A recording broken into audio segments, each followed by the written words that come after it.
पाउनुभएको छ।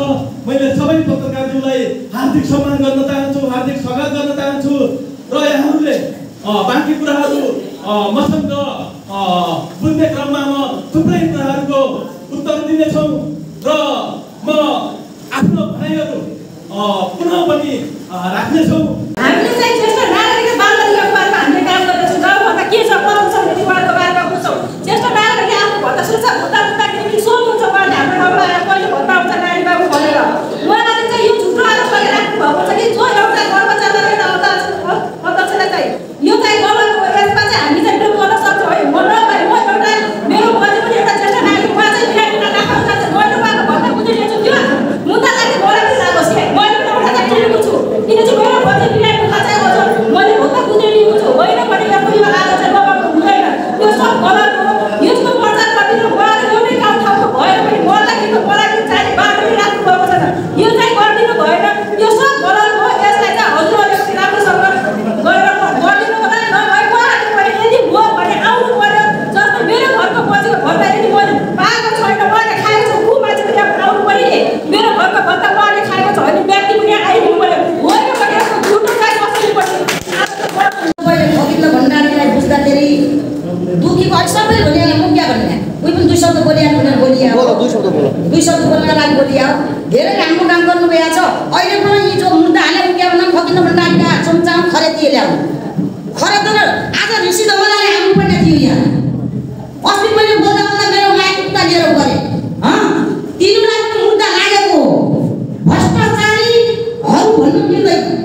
त्यही शब्द मलाई पनि कस्तो लाग्ला जब खराबले फसला गर्दैन भ्रष्टाचारी भनेर कसले पनि भन्न पाइँदैन। राष्ट्रको पत्रकार भएर नामको पत्रकार राष्ट्रिय छ काम 2 पैसा छ त्यस्तो गरेर हुन्न। हेर्नुहोस् तपाईँ पनि सोची बुझिकन काम गर्नु होला। ज्वातिर बलियो भनेर ढल्यो नगर्नु होला। हाम्रो एमाले पार्टी पनि यहाँ गरिब पार्टी हो। पार्टीको पार्टीका हिसाबले यहाँ चलिराखेका छन्। गरिब पार्टी हो। तिनीहरू जस्तो धनी पार्टी होइन। खरेदी सक्ने उसो गर्ने तर पहिला नगर्नु हेर्नुहोस् पहिलाको विकास यो खालत रोड पूर्व खरिदानले पुलिसले देख्ने थियो।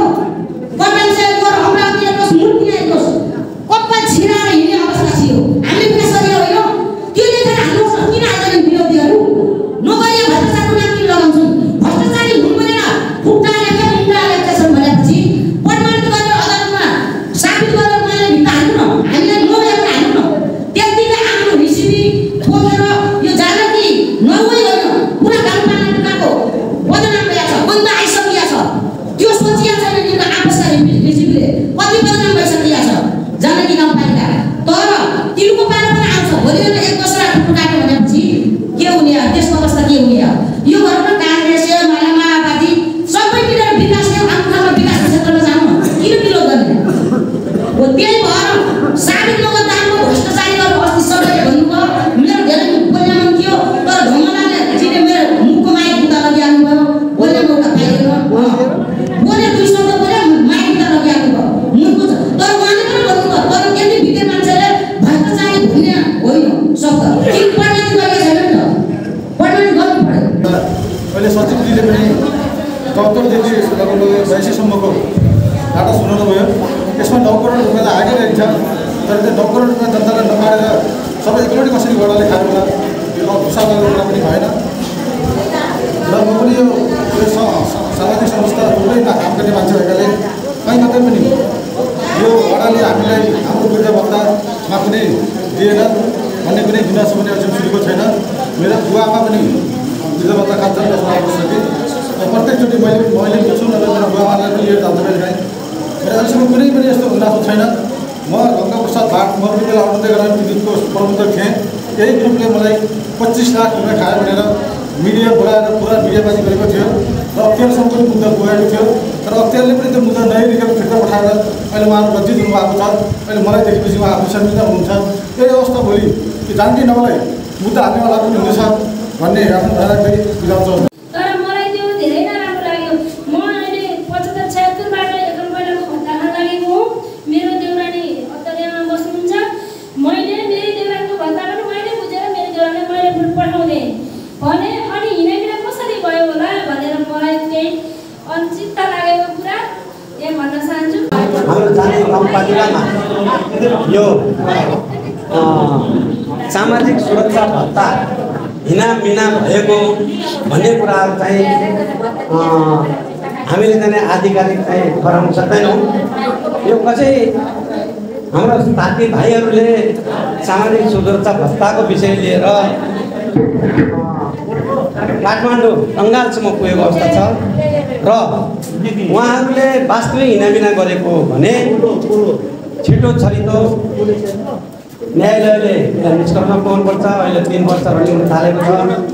यसले गर्दा भोलि हामी एउटै ठाउँ एउटै दरखोलाका मान्छेहरूको यहाँ बस्ती छ र अहिलेसम्म हामीहरूमा जिउँदाका जन्ती मलामी हामी अत्यन्तै सद्भाव एउटा परिवार एउटा फ्यामिली भएर हामी बसेको अवस्थामा यो अहिले यो सामाजिक सुरक्षा भत्ता के कसरी हिनामिना गरेको भन्ने कुरा उहाँहरूले कारण जुटाउनु भयो र कसरी जाने उहाँहरूले मुद्दा हाल्नुभयो त्यो विषय यथार्थ साँचो सत्य हो भने छिटोभन्दा छिटो न्यायालयले छानबिन गरेर त्यसको टुङ्गो लगाउनु पर्ने हुन्छ र यो पत्रकार सम्मेलन गरेर राष्ट्रिय स्तरका पत्रकार लगायत हाम्रो यहाँका पत्रकार दाजुभाइहरू आए यो यहाँका सर्वसाधारण दाजुभाइहरूसँग बुझ्दा उहाँहरू चाहिँ आधिकारिक मान्छे होइन।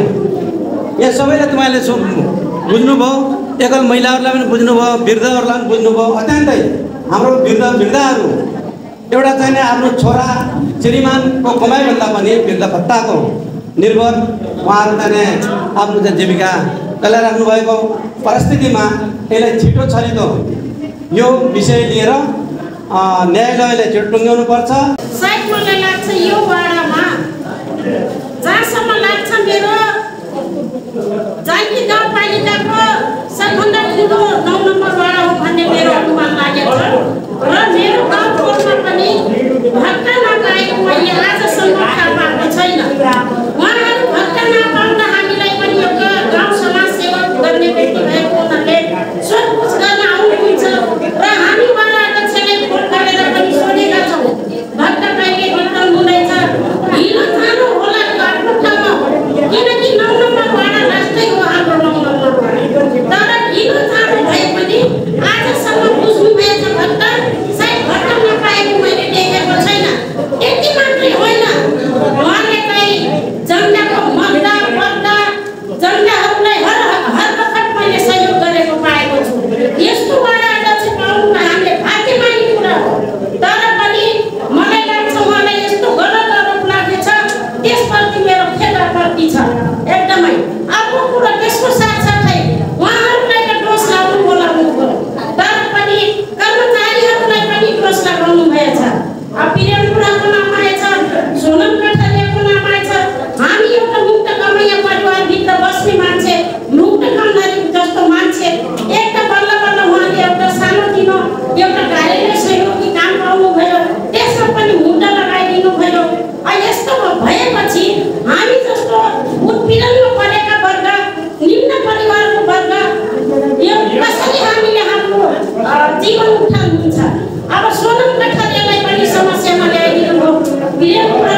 जानकी 9 पूर्व गरी ठाउँमा बस्नु जुन विषय अघि शनिबारको दिन पीडाको दिन रिपोर्ट क्लबका अध्यक्षको टिम आएर जुन गर्यो त्यस विषयमा पनि म बोलेको थिएँ।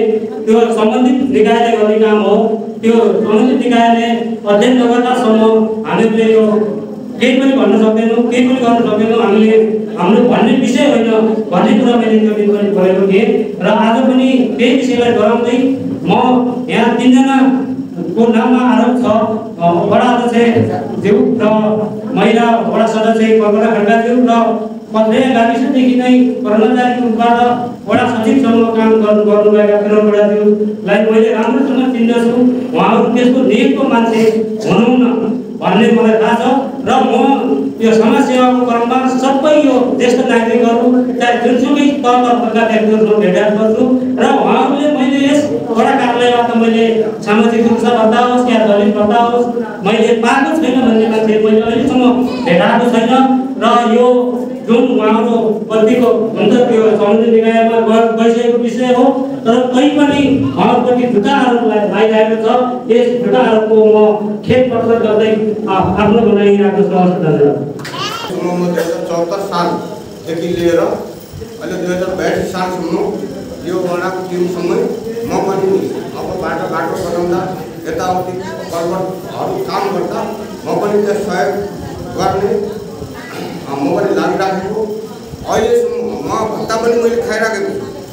भत्ता खाने मान्छे हो। मेरो श्रीमतीले खाएको छ, मेरो भाउजूले खाएको छ, मेरो साली भाउजूले खाएको छ। मेरो घरमा त मैले पनि भत्ता पाएको बराबर। हामीले कहिले पनि टालमटोल नगरेर हामीले भत्ता बराबर पाएका छौँ। मेरो नाम लक्ष्मी मेनी, मेरा बड्डाको नाम ददी दमाई। मेरा बड्डा भत्तै खाएर मरेका हुन्। फेरि भत्ता खाएर पनि अझ किरा खर्च पनि उहाँले दिनै ल्याएको मलाई। दौराका लागि जाँदाखेरि पनि तिनको 1 रुपियाँ नखाए पैसा नसमाते जो हुन्छ त्यति बड्डीका हात दिदी भन्नुभएको। अहिले अब म कन त्यो मृत्यु दरका भन्ने यिनले जाल साथी पार्टी ल्यायो भने अब लाटा मान्छे सजा कुरा नाम बताइदियो। नाम त्यो कृष्ण सोडालीले तम बड्डाको मृत्यु दर्ता ल्याएको त भनेर मैले दिएँ। लागि मान्छे तपाईँले दिदिएँ। अब कुरो यो हजुर अरूले जाल साथी गरिकन अब जे पो गर। मेरो नाम देउमा परियार, जानकी गाउँपालिका वडा नम्बर 9। हामी भत्ता खाने एक महिला हो। नभएको झुटो आएर 1 किलो मासु र 1 बोतल दारू लिएर घर गएर यसो गरी यो मृत्यु दर्ताले भनेर यसरी घर गएर मानेहरू यसरी गएर गरिब जनतालाई आँखामा छलेर अरू के खायो के लायो के गर्यो कसो गर्यो भन्नु छैन। नाइ मृत्यु दर्ता ल्या फलानालाई मात्रै आउनु पऱ्यो, फलानालाई डिस्काउनु पऱ्यो, भोलि घर जाने अहिले आउनु पऱ्यो। यहाँनिर कोही माथिको कोही मिडियाहरू आऊ, कोही नेताहरू आऊ, उनले अहिले आउनु पऱ्यो। अहिले 4 मान्छेको अगाडि आएर अहिले भन्नु पऱ्यो। होइन भनेपछि मृत्यु दर्ता ल्या कति त भन्नाले मागेको छ भने खुस्टाउले गरेर ल्याउने त्यस्तोहरूले अहिले आउनु पऱ्यो। अनि हामी एकल महिला हामीले भत्ता कति बेला हाम्रो भत्ता आउँछ हामी दिनेको हाम्रा छोराछोरी साना छिया त्यति बेला हाम्रो कमाइको दबाई कोही पनि थिएन। त्यति बेला 2500 भत्ता घरै आएर पनि दिनुहुन्थ्यो। अझै कुरा टोलमा गएर दिनुहुन्छ। नसक्ने मान्छेलाई कोही गएर सचिव वडा अध्यक्ष वडा सदस्य सबै गएर घर गएर पनि दिएर आउनुभएको, टोलमा गएर दिइकन आउनुभएको। भत्ता खायो भने अहिले कहाँ खुट्टाका ल्याप्चे हातका ल्याप्चे पछि मैसाका रामेका भाइला भनिले